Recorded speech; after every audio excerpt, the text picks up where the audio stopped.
lahat. Ako po ay hindi pa prepared. Ako po ay bagaman ako po ay nakakapagpasalamat na sa pribado po ng aking buhay, ay salamat po na nakapagpasalamat din po sa Panginoon sa pampubliko po. Ako po ay nagpapasalamat muna po sa Panginoon sa kanyang biyaya nga po sa aking buhay. Salamat po dahil nakikita ko pa ang kanyang paggawa sa aking buhay. Ako po ay nagpapasalamat din sa Panginoon na nakapag-aral po sa paaralan pong pambiblia.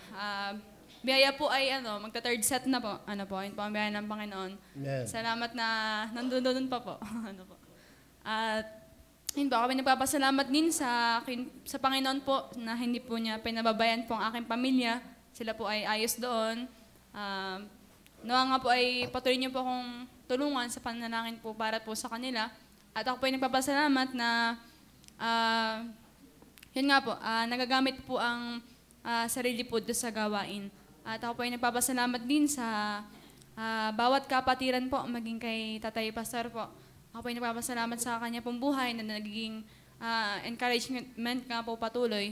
Nakapag dumadating po sa puntong parang gusto na pong mag-quit, ay andyan si Pastor para kayo i-encourage na magpatuloy.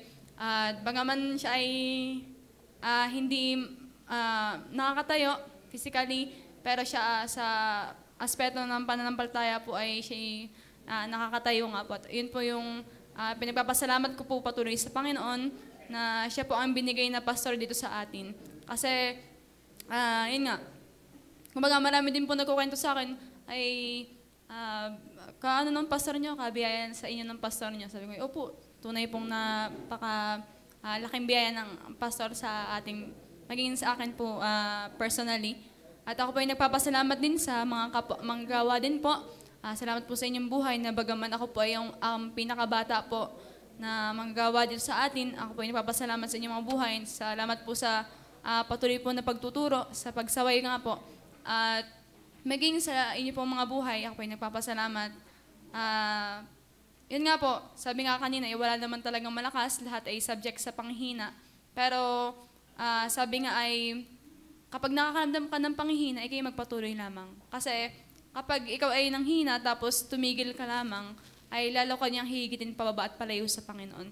Kaya kahit napakabigat ng problema, napakadaming bagyo ng buhay, pero ang nais ng Panginoon ay mag-focus sa Kanya. Focus on the white stone po, sa Panginoong Jesus, upang makapagpatuloy. Kasi sabi nga po ng pastor, para kayo makapagpatuloy, edi kayo magpatuloy. At yun po lagi yung tumatatak po sa aking isipan at laging inaano po ng Panginoon sa akin na wala po tayong dahilan para talaga hindi magpatuloy dahil, yun nga, tayo naman ay nakakapagpatuloy dahil lang ng Panginoon at para din lamang sa Kanya. At ako po ay nagpapasalamat din sa mga ministeryo pong patuloy na pinagkatiwala ng Panginoon sa akin na bagaman hindi nga po karapat-dapat ay, yun nga po, ay ako ay nagpapasalamat din. At yun po, ako po ay nakakapagturo na rin sa iba. Ako ay nagpapasalamat, nakapamahagi na po ng mga pulyeto na dati ay sinakuyahan ang nag-share po sa akin. Nabibigyan po ng tracts doon sa sementaryo po. Doon po ako nang nabigyan ng tracts. Ay salamat po sa Panginoon na nakikita na rin po ang sarili. Amen. At dati batang tinuturuan, batang kailikot, batang dugyot. Pero ngayon ay nagtuturo na rin po sa iba. At nagagamit nga po sa larangang iyon. At yun po, tunay po napakadaming dapat po ipagpasalamat sa Panginoon. Sabi nga hindi mabibilang ang kanyang biyaya sa ating mga buhay. Ano po. Pero yun po lamang muna sa ngayon. Purihin po ang Panginoon.